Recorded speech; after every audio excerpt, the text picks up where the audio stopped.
அனைவருக்கும் வணக்கம். மேடையில் வீட்டிற்கும் பெரியவர்களுக்கும் வந்திருக்கும் அனைவருக்கும் வணக்கம். சரண்டர் என்னோட அசிஸ்டண்ட் கௌதம் பண்ண படம். ஸோ லாஸ்ட் வீக் ஒரு படம் இன்னும் சீஃப் கெஸ்ட்டாக கூப்பிட்டுருந்தாங்க. அப்போ வந்து நான் இன்வைட் பண்ணி அந்த படத்துக்கு இது அட்டென்ட் பண்ணியிருந்தேன். ஸோ அந்த படத்துக்கு ஏன் அட்டென்ட் பண்ணியிருந்தேன்னா, ஒரு ஃப்ரெண்டும் இன்வைட் பண்ணியிருந்தாரு. மேலும் வந்து அந்த படம் வந்து ட்ரெய்லரே ரொம்ப நல்லா இருந்துச்சு. அது ஒரு ஹாரர் சப்ஜெக்ட்டு. ஸோ அந்த படத்துக்கு ஒரு ப்ரொமோட் பண்ணணும். ஏன்னா எல்லாருமே யங்ஸ்டர்ஸ் எல்லாம் சேர்ந்து வந்து ஒரு படம் பண்ணியிருக்காங்க. அது கண்டிப்பாக வந்து ஒரு ப்ரொமோஷன் பண்ணணும் அப்படின்றதுக்காக தான் வந்து ஒரு விஷ் பண்ணணும் அப்படின்றது ஒரு ஹார்ட்ஃபுல்லாக தான் அந்த ஃபங்க்ஷன் போயிருந்தேன். அதுக்கப்புறம் ஸோ அப்படி அந்த ஒரு படத்துக்கு நான் வந்து கண்டிப்பாக டெஃபரெண்ட்டாக வந்து ஒரு ப்ரொமோட் பண்ணும்போது இந்த படத்துக்கு என்னோடய அசிஸ்டண்ட் மட்டும் இல்லை, ஒரு டைரக்டராக மட்டும் இல்லை, இந்த டோட்டல் டீமே வந்து எனக்கு வந்து பரிச்சயமான டீம் தான். மியூசிக் டைரக்டராக இருக்கட்டும், எடிட்டராக இருக்கட்டும், ஆர்ட் டைரக்டர், எல்லாருமே வந்து டோட்டல் டீமாக இருந்திருக்காங்க. ஒரு ப்ரொடியூசர் வந்து அவர் நம்பி வந்து படம் ப்ரொடியூஸ் பண்ணியிருக்காரு. ஸோ அவருக்கு தான் ஃபஸ்ட்டு தேங்க்ஸ் சொல்லணும். Thank you sir. ஒரு பாயிண்டில் இந்த படத்தில் ஒர்க் பண்ண என் சார்ந்த ஃபஸ்ட்டு டெக்னீஷியன்ஸ் நான் சொல்லணும்னா, ட்ரெய்லர் ரொம்ப பார்த்தேன். ட்ரெய்லர் பார்க்கும்போது ரொம்ப ரொம்ப சூப்பராக இருந்துச்சுன்னு சொல்லலாம்.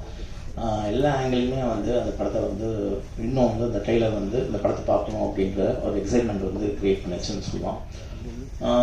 ஃபஸ்ட் அப்படின்னு பார்த்திங்கன்னா வந்து ஆர்ட் டைரக்டர் மனோஜ் வந்து எனக்கு ஃபஸ்ட்டுருந்தே எனக்கு தெரியும். அதாவது வந்து பார்டர் படத்துக்கு அதுக்கு முன்னாடி இருந்து தெரியும். ஸோ ஒருத்தரோட திறமை அப்படின்றது நம்ம வந்து அவங்க வந்து மட்டும் சான்ஸ் கேட்கணும் அப்படின்னு கிடையாது. அந்த ஒர்க்கை வந்து நம்ம வந்து பார்க்கும்போது நம்மளுக்கு தெரிஞ்சிடும். ஓகே, இவர்கிட்ட வந்து ஒரு வேலையை கொடுக்கும்போது கண்டிப்பாக டெஃபரெண்ட்டாக நல்லா பண்ணுவார் அப்படின்னு சொல்லும்போது அடுத்த படங்களில் வந்து ஆட்டோமேட்டிக்காக வந்து அந்த பொறுப்பு வந்து அவங்களே தேடி வரும். ஸோ எங்கே வந்து தானாக தன்னோட ஒர்க்கை வந்து ஒரு சின்சியராக ஆனஸ்ட்டாக காமிக்கும் போது ஆட்டோமேட்டிக்காக வந்து அந்த ஒர்க்கை வந்து அவங்களுக்கு தேடி போவோம் அப்படின்னு சொல்லுவாங்க. ஸோ அப்படி தான் வந்து எனக்கு வந்து மனோஜ் உள்ளே வந்தார். வந்ததுக்கப்புறம் சப்தம் அப்படின்ற ஒரு படம் வந்து அவருக்கு வந்து ஃபஸ்ட் சான்ஸாக கொடுத்தாரு. அந்த படத்தோட அடுத்தது அப்படின்னு பார்த்தீங்கன்னா மனோஜ் அப்படின்றது சரி அருண் சார் ஒர்க் பண்ணணும் அப்படின்றது இல்லாமல் கண்டிப்பாக கதையும் ஒரு டைரக்டரும் கரெக்டாக இருந்துச்சுன்னா கண்டிப்பாக அந்த படத்தில் எனக்கு ஸ்கோப் இருக்குது அப்படின்னு சொல்லிட்டு ஒர்க் பண்ண படம் தான் அந்த சரண்டர். ரொம்ப சூப்பராக இருக்குது மனோஜ். அது நான் ஃபஸ்ட்டு டே வந்து பார்க்கும்போதே வந்து அந்த போலீஸ் ஸ்டேஷன், ஏன்னா நம்மளுக்கு வந்து ஒரு பெரிய பட்ஜெட் கொடுத்தா தான் நம்மளுக்கு வந்து கண்டிப்பாக டெஃபரெண்ட்டாக வந்து நான் நினச்சதெல்லாம் கொண்டு வர முடியும் அப்படின்றத என்றைக்குமே வந்து ஒரு டெக்னீஷியனும் சரி ஒரு டைரக்டரும் நினைக்கவே கூடாது. நம்மளுக்கு கிடைக்கிற ஒரு அமௌண்ட், ஒரு பட்ஜெட், இந்த பட்ஜெட்டில் வந்து நம்ம என்ன பண்ணணும் அப்படின்ற ஒரு பாயிண்டில் வந்து கிடைக்கிறதுல எவ்வளோ பெஸ்ட்டாக கொடுக்கணும் அப்படின்றது தான் வந்து லைஃப்பில் வந்து நமக்கு நிறைய விஷயங்கள் வந்து கற்றுக் கொடுக்கணும்னு நம்ம சொல்கிறேன். ஸோ அப்படிப்பட்ட ஒரு விஷயத்தில் தான் வந்து எல்லா டெக்னீஷியன்ஸையும் வந்து அவங்களோட பெஸ்ட்டை வந்து கொடுத்து தான் வந்து இன்றைக்கி வந்து இந்த அளவுக்கு வந்திருக்காங்க ஒரு பாயிண்டில். ஸோ நெக்ஸ்ட்டு அப்படின்னு பார்த்திங்கன்னா வந்து எடிட்டர் வேணும். சாபு, என்னோடய எடிட்டர் சாபுவோட அசோசியேட்டாக இருந்தது. பார்டர் எல்லா படத்துலையுமே வந்து த்ரூஅவுட் ட்ராவல் பண்ணியிருக்காரு. ஸோ என்னென்னா எங்கள் 2 பேர்த்தோட ஒரு வேவ் லென்த் அப்படி வந்து எல்லா டைம்லேயும் வந்து எங்கள் 2 பேர்த்தோட வேவ் லென்த் வந்து கரெக்டாக பிடிச்சிட்டு அது கரெக்டாக கூட ட்ராவல் பண்ணுற ஒரு எடிட்டர்னு நான் சொல்லுவேன் ஒரு பாயிண்டில். அது சாபுக்காக இருக்கட்டும் எனக்காக இருக்கட்டும் அப்படின்றத நான் ரொம்ப சொல்லுவேன். ஏன்னா ஒரு அசோசியேட் அப்படின்றது வந்து ஒரு டைரக்டருக்கும் சரி ஒரு எடிட்டராக இருக்கட்டும் எல்லாம் ஒரு கேமராமேனாக இருக்கட்டும் எல்லாருக்குமே வந்து அவங்க அசோசியேட் அசிஸ்டன்ட் அப்படின்றது ரொம்ப வந்து ஒரு தான் சொல்கிற வேலையை வந்து செய்யணும் அப்படின்றது கிடையாது. தான் சொல்கிற வேலையை மட்டும் செய்யாமல் அதுக்கு மேலே வந்து அந்த படத்துக்கு என்ன அவங்களான ஒரு உழைப்பை வந்து போட முடியும் அப்படின்றது கண்டிப்பாக டெஃபரெண்ட்டாக வந்து 100% வந்து தேவை. அந்த மாதிரி ஒரு அசோசியேட் அசிஸ்டன்ட் அப்படின்றது தான் வந்து ஒவ்வொரு சீஃப் டெக்னீஷியன்ஸும் வந்து உண்மையான சீஃப் டெக்னீஷியன்ஸ் வந்து அவங்க எதிர்பார்ப்பாங்க. அதே மாதிரி தான் வந்து அவங்களும் வந்து ஒர்க் பண்ணுவாங்க. அப்படி இந்த படத்தில் வந்து எடிட்டர் அமைஞ்சிருக்க வந்து ரேணு அப்படின்றது உண்மையிலே வந்து இந்த படம் வந்து உனக்கு பெரிய அளவில் வந்து ரீச் ஆகும் அப்படின்றத நான் சொல்லிக்கிறேன். ஸோ அடுத்து கேமராமேன் எனக்கு ஃபஸ்ட் டே வந்து இன்ட்ரடியூஸ் பண்ணுவாங்க. ஸோ இப்போ ட்ரெய்லர் பார்க்கும்போது உண்மையிலே வந்து ரொம்ப ரொம்ப நல்லாயிருக்கு. அந்த கான்ட்ராஸ்ட் லைட்டிங்காக இருக்கட்டும், அதுக்கப்புறம் வந்து அந்த கலர்ஸாக இருக்கட்டும், யூஸ் பண்ண கலர்ஸ் எல்லாமே வந்து ரொம்ப நல்லாயிருக்கு. ரொம்ப சூப்பர், ஃபைன். எங்கள் ஸ்டன் மாஸ்டர் வந்து நீங்கள் தான் இன்ட்ரடியூஸ் பண்ணாங்க. ரொம்ப சூப்பராக இருக்குது sir, fine, super, fine. So next அப்படின்னு பார்த்தீங்கன்னா மியூசிக் டைரக்டர் விகாஷ். ஃபைன். என்னோடய படத்தோட ஃபங்க்ஷனில் தான் வந்து அவரை பற்றி நிறையா சொல்லணும்னு நான் நினச்சேன். அது கரெக்டான ஒரு டைமாக வந்து அப்படியே தள்ளி போயிட்டே இருந்துச்சு. தமிழ் ராக்கர்ஸ் அப்படின்றது எனக்கு என்னோடய டிஓபி பார்டர் படத்தோட டிஓபி வந்து தமிழ் ராக்கர்ஸோட டிஓபி ராஜசேகர் வந்து எனக்கு வந்து சொன்னார், விகாஷ்னு ஒரு மியூசிக் டைரக்டர் இருக்காப்புல, நீங்கள் வந்து யூஸ் பண்ணிப்பாரு நல்லாயிருக்கும் அப்படின்னு. சரின்னு சொல்லிட்டு அந்த கான்செப்டை சொல்லிவிட்டு வந்து ஒரு சின்ன ட்ராக் மட்டும் தமிழ் ராக்கர்ஸ் கேட்டோன்னே வந்து எனக்கு ரொம்ப வந்து அப்பீலிங்காக இருந்துச்சு. அதாவது ரொம்ப சூப்பராக இன்னொரு டியூன் வந்து நம்ம கேட்கணும், ஒரு டேரக்டர் அப்படின்றதால இல்லை எனக்கு இன்னொரு ஆப்ஷன் டியூன் வேணும் அப்படின்றது கிடையாது. ஏன்னா இப்போ தங்கன்றது வந்து 2 அடியும் கிடைக்கலாம், 10 அடியும் கிடைக்கலாம். எனக்கு 10 அடியில் தான் தங்கம் கிடைக்கும் அப்படின்றது நம்ம வெயிட் பண்ணிக்க முடியாது. எனக்கு 2 அடியிலே வந்து கிடைச்ச தங்கம் அப்படின்றது பார்த்தீங்கன்னா வந்து அந்த மியூசிக் கேட்டகரி அது கஷ்டம். ஆமாம் சார், எல்லாம் டைம் காலம் தான் சார் எல்லாத்துக்கும் ஒரு பாயிண்ட்ல. அப்படி ஒரு ஸோ என்னோட படங்கள் வந்து மியூசிக் வந்து ஆர்ஆர் பார்க்கும்போது சொல்லி திடீர்னு வந்து மியூசிக் வந்து ஃபஸ்ட் ஆர்ஆர் போட்டுட்டு உடனே எனக்கு கூப்பிட்டுட்டேன் சார் வந்து மியூசிக் பண்ணிட்டேன் அனுப்பிட்டுமா அப்படின்னா, இல்லை நான் ஸ்டுடியோவில் வந்து பார்த்தேன் அப்போ தான் நல்லாயிருக்கும் ஒரு ஆம்பியன்ஸ் ஃபீல் அப்படின்னு அவரும் விரும்புவார், நானும் விரும்புவேன். போய் பார்க்கும்போது அந்த படத்தோட விஷுவலை தாண்டி ஒரு இன்னும் ஜாஸ்தியாக வந்து ஸ்ட்ராங்காக பயங்கரமாக இருக்கும் ஒரு பாயிண்டில். இதுக்கு மேலே கேட்கவே முடியாது அப்படின்ற மாதிரி நான் வந்து விகாஸ் வந்து ஜோக்காக சொல்லுவேன். விகாஸ் வந்து இப்போ வந்து நீங்கள் போட்டுக்க மியூசிக் வந்து எனக்கு வந்து ஒரு விஷுவலில் வந்து எனக்கு வந்து ஒரு 5 ஹெலிகாப்டர் தேவைப்படுது ஒரு பாயிண்டில். ஸோ அதனால் வந்து எனக்கு கொஞ்சம் கம்மி பண்ணிடுறேன். நான் 5 ஹெலிகாப்டர் வச்சுட்டு நான் வந்து அந்த சீன் எடுத்துகிட்டு வரும்போது அந்த மியூசிக் போட்டு கொடுத்துருங்க எனக்கு அப்படின்னு.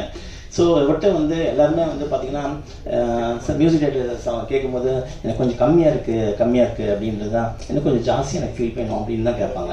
ஆனால் விகாஷை பொறுத்த வரைக்கும் வந்து எனக்கு கொஞ்சம் கம்மி பண்ணுங்க அப்படின்னு எல்லாம் கேட்க வேண்டியது இருக்கும். அந்தளவுக்கு வந்து ஃபுல்லாக அந்த படத்துக்கு தேவையான எல்லா எக்ஸப்ட் அந்த முழு உழைப்பை வந்து போட்டு கொடுத்துருவார் ஒரு பாயிண்டில். அதுதான் கௌதம் போட்டு கொடுத்துருவேன்னு நினைக்கிறேன். அதான் வந்து கம்மியாக கேட்டுருக்காரு ஒரு பாயிண்டில். ரொம்ப சூப்பர். விகாஷ் வந்து இன்னும் ட்ராவல் பண்ண வேண்டிய தூரம் வந்து இன்னும் நிறையா இருக்குது. கூடிய சீக்கிரம் வந்து கண்டிப்பாக டெஃபரெண்ட்டாக நம்ம பண்ணுவோம் கண்டிப்பாக. நெக்ஸ்ட் அப்படின்னு பார்த்தீங்கன்னா தர்ஷன். இப்போ எல்லாருக்குமே தெரியும் இன்னைக்கு வந்த ரீசனாக வந்த பிக் பாஸ் அத்தனையுமே வந்து ஃபுல் எபிசோடு வந்து என்னோட டைம் பீரியட் ஒரு ரைட்டிங் பீரியட்னு நம்மளுக்கு ஒன்று இருக்கும்.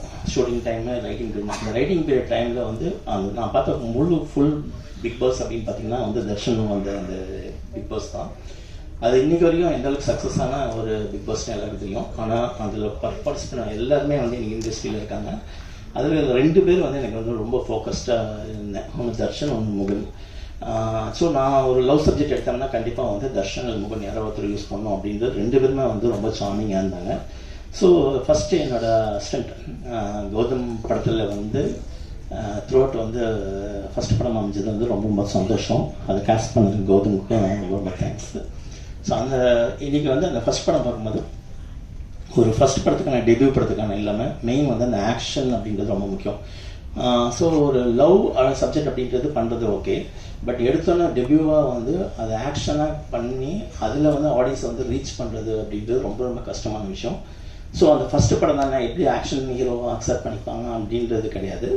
கண்டிப்பாக டெஃபரெண்ட்டாக வந்து அந்த சப்ஜெக்டும் அந்த படத்தோட அமைப்பு அதுக்கப்புறம் நீங்கள் என்னவோ பண்ணியிருக்கீங்க அப்படின்றது ஒரு விஷயம் போதும். ஃபஸ்ட்டு படத்தில் வந்து இது பண்ணுமா பண்ணக்கூடாது அப்படின்லாம் கிடையாது. ஆடியன்ஸ் அக்செப்ட் பண்ணிக்கிட்டாங்கன்னா அது கண்டிப்பாக டெஃபரெண்ட்டாக ரீச் ஆகிடும். அதுக்கு சின்ன எக்ஸாம்பிள் அப்படின்னு பார்த்தீங்கன்னா வந்து மன்சூர் அலிகான் சார் இன்றைக்கி தான் அவர் ஃபஸ்ட்டு வந்து நேரடியாக நாங்கள் பார்த்து மீட் பண்ணி பேசிக்கிறோம். ஆனால் அவருக்கு எனக்குமான கனெக்ஷன் அப்படின்னு பார்த்தீங்கன்னா ஃபஸ்ட் கேப்டன் பிரபாகரன். நான் வந்து பயங்கரமான வந்து தீவிரமான ரஜினி சார் ஃபேனு. ஆனால் கேப்டன் பிரபாகரன் படத்தை தான் வந்து நான் ஃபஸ்ட்டு வந்து அதிகமாக பார்த்தேன், தியேட்டரில் அதிகமாக பார்த்த ஒரே படம் அப்படின்றது. மோதன் வந்து ஒரு 10 டைம்ஸ் படம் பார்த்துருப்பேன். ஏன்னா அன்றைக்கி வந்து அதோட நிறைய வந்து பாத் பிரேக்கிங் வந்து பண்ணியிருக்கேன். நீங்கள் நிறைய பேருக்கு தெரியாது அந்த படத்தை பற்றி. அது ஃபைட் சீக்வன்ஸாக இருக்கட்டும், அதோட சவுண்டிங்ஸாக இருக்கட்டும், எல்லாமே வந்து அன்றைக்கி வந்து நிறையா வந்து பாத் பிரேக் பண்ண ஒரு படமாக இருக்கும். அந்த படத்தில் வந்து ஃபஸ்ட்டு வந்து மன்சூர் அலிகான் சார் வந்து ஃபஸ்ட்டு இன்ட்ரடக்ஷன்.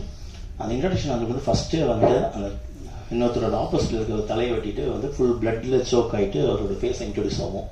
அப்போ பேக் ஷாட்டில் வந்து அவரோட டைலாக் வரும்.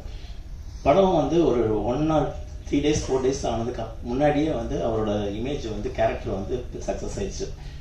ஃபஸ்ட்டு கேரக்டர் பேக் ஷாட்டில் காமிக்கும் போதே வந்து ஹோல் தேட்டர் விஜயகாந்த் சாருக்கு எந்த அளவுக்கு கிளாப் பண்ணாலும் அந்த அளவுக்கு கிளாப் வந்து அவர் கிடைச்சது ஒரு பாயிண்டில். அதுதான்.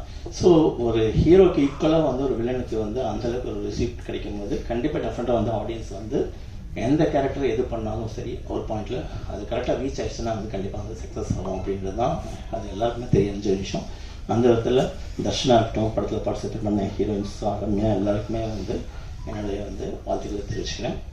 நெக்ஸ்ட் ஃபைனல் இந்த படத்தோட ப்ரொடியூசர். ஏன்னா இன்றைக்கி வந்து நம்மளுக்கு வந்து ஒரு டூர் போகிறதுக்கு வந்து நம்மளுக்கு சின்ன வயசில் நம்ம ஸ்கூலில் டூர் போகணுட்டு இருக்கும்போது வந்து ஜஸ்ட் கொடைக்கானல் போகணும், ஊட்டி போகணும் அப்படின்னு சொல்லிட்டு வீட்டில் வந்து ஒரு 200 rupees 500 rupees 1000 rupees அப்படின்னு கேட்போம். அது வந்து நம்ம நிறைய போராட வேண்டியது இருக்கும் ஒரு பாயிண்டில். அது நம்மகிட்ட வந்து அப்பாட்ட சொல்லி ஓகே பண்ணி அது அம்மா அம்மா கொரியர் அனுப்பி அதுக்கப்புறம் வந்து நிறைய விஷயங்கள் வந்து நம்ம வந்து கேட்டு வாங்க வேண்டியது இருக்கும். அதுக்கே வந்து நம்மளுக்கு ஒரு டூர் போகிறக்கே வந்து நம்ம அப்பாட்ட வந்து 500 ரூபா கேட்குறது வந்து அவ்வளோ போராட வேண்டியது இருக்குது. நம்மளை நம்பி அது ஒரு டெபியூ டைரக்டர் ஒரு கதையை நம்பி அந்த கதை நல்லா ஒர்க் அவுட் ஆகும்னு சொல்லி அவன் திறமையை நம்பி ஒரு படம் வந்து கொடுக்குறது அப்படின்றது ஒரு பெரிய விஷயம். அந்த விதத்தில் வந்து ப்ரொடியூசர் வந்து நான் இது பண்ணிக்கிறேன். ரொம்ப கண்டிப்பாக டெஃபினட்டாக வந்து அந்த சரண்டர் அப்படின்றது ஒரு நல்ல ஒரு ஃபீல் இருக்குது. ட்ரெய்லருக்கும் சரி இதுக்கும் சரி கண்டிப்பாக டெஃபினட்டாக நல்லா போகும் அப்படின்றது எனக்கு. ஸோ நெக்ஸ்ட்டு ஃபைனலாக வந்து பார்த்திங்கன்னா என்னோட டீம் கௌதம் சொல்லுவேன். ஸோ கௌதம் என்கிட்ட வந்து ஃபஸ்ட்டு வந்து கேட்கும்போது வந்து என்னோடய ஃப்ரெண்ட் வந்து மணிகண்டனுக்கும் ஒரு நல்லா தெரியும் ஒரு ரிலேட்டிவ் ஆஸ் வெல் அஸ் வந்து இன்னொரு ஃப்ரெண்டு மூலமாக வந்து அப்பியர் பண்ணார். பண்ணப்போ வந்து எந்தளவுக்கு வந்து நம்ம கூட வந்து ஒர்க் பண்ணணும், ஒரு விஷயம் தொழில் கற்றுக்கணும் அப்படின்றதுல வந்து ரொம்ப ஈகராக இருந்தார் அப்படின்றது. ஏன்னா பார்த்துட்டு இருக்க வந்து யூஎஸில் வேலை பார்த்துட்டு இருந்தாருன்னு நினைக்கிறேன். அந்த வேலையை விட்டுட்டு வந்து ஃபுல் அண்ட் ஃபுல் அந்த பேஷனில் வந்து சினிமா அப்படிங்கிறது எந்தளவுக்கு வரணும் அப்படின்றதுல வந்து ரொம்ப இன்ட்ரெஸ்டாக இருந்தார் அப்படின்றது ரொம்ப தெரிஞ்சுது. அதுக்கப்புறம் எனக்கு வந்து தமிழ் ராக்கர்ஸ் ஒர்க் பண்ணார், அதுக்கு முன்னாடி பார்டர் ஒர்க் பண்ணார். ஸோ இன்றைக்கி வந்து அந்த படம் வந்து இந்தளவுக்கு வந்து ரீச் பண்ணிவிட்டு ஒரு படமாக எடுத்து காமிச்சிட்டு அது ரிலீஸ்க்காக வெயிட் பண்ணியிருக்குது. உண்மையிலேயே வந்து அந்த பார்த்து ட்ராவல் அப்படின்றத நான் வந்து உண்மையிலே பாராட்டுறேன். ஸோ டைம் அப்படின்றது தான் ரொம்ப முக்கியம். அதாவது என்னோடய அசிஸ்டன்ஸ் கூட ஒர்க் பண்ணாங்க அத்தனை பேருமே வந்து நம்ம சூஸ் பண்ணியிருக்கோன்னா வந்து கண்டிப்பாக திறமையானவங்க தான் எல்லாருமே, எல்லா அசிஸ்டன்ஸும். அப்படி தான் வந்து ஒரு டைரக்டர் வந்து நம்ம சூஸ் பண்ணுறோம் ஒரு பாயிண்டில். சிலருக்கு வந்து ஒரு படங்கள் வந்து காலதாமதமாகலாம், சிலருக்கு வந்து சீக்கிரமாக கிடைக்கலாம் அப்படின்றது இருக்குது. ஆனால் எல்லாத்துக்கும் மீறி வந்து எல்லாத்துக்கும் வந்து ஒரு டைம் அப்படின்ற ஒரு பாயிண்டில் தான் இருக்குது. நம்ம என்ன ஃபார்முலா போட்டாலும் சரி அது கரெக்டான டைமில் வந்து நம்ம எடுத்துகிட்டு போவோம். போகிறதுன்னு ஒரு டைம் ஃபேக்டர் இருக்குது. ஸோ ஆனால் நம்மளுக்கான உழைப்பை வந்து நம்ம வந்து போட்டுகிட்டே தான் இருக்கணும். இப்போ நம்ம ஜோசியத்தில் வந்து பார்த்திங்கன்னா உங்களுக்கு டைம் சரியில்லை, ஒரு 2 வருஷம் கழிச்சு தான் வந்து உங்களுக்கு வந்து எல்லாமே மேலே டாப்பில் போவீங்க அப்படின்னு என்ன தான் சொன்னாலும் நம்மளுக்கு வேலைக்கான உழைப்பை வந்து நம்ம போட்டுகிட்டே இருக்கும்போது அது கரெக்டாக ப்ராப்பராக சேர வேண்டிய இடத்துல வந்து சேரும்போது அது கரெக்டாக வந்து சேரும். அப்படி வந்து கௌதமுக்கு வந்து அவரோட உழைப்பு திறமை எல்லாம் சேர்ந்து இன்றைக்கி வந்து அது அமைஞ்சிருக்கு ஒரு பாயிண்டில் இன்றைக்கி இந்த ஸ்டேஜ் வந்துருக்கு. ஸோ கண்டிப்பாக டெஃபினட்டாக இந்த ட்ரெய்லர் பார்க்கும்போது அவங்களுக்கான உணவு தான். ஸோ ஒரு டைரக்டர் வந்து என்ன கற்றுக்குறோம் அப்படின்றத விட வாழ்வியலில் நம்ம என்ன கற்றுக்கிட்டு உள்வாங்கிக்கிறோம் அதை எப்படி வந்து வெளிப்படுத்துகிறோம் அப்படின்ற ஒரு பாயிண்ட் தான். ஸோ உங்கள் கதையை நான் ட்ரெய்லரை பார்க்கும்போது ஒரு வாழ்வியல் நீங்கள் அனுபவப்பட்ட விஷயங்கள் படங்கள் பார்த்ததாக இருக்கட்டும், நீங்கள் வாழ்வியல் இருக்கணும், என்னோடய படங்கள் வந்து இப்படி தான் இருக்கணும் அப்படின்ற ஒரு பாயிண்ட் வந்து தெரியுது. ஸோ அந்த விதத்தில் ரொம்ப சக்ஸஸ்ஃபுல்லாக அமையணும் அப்படின்றது என்னோடய வாழ்த்துக்கள். கண்டிப்பாக சக்ஸஸ் ஆகும். தேங்க்யூ.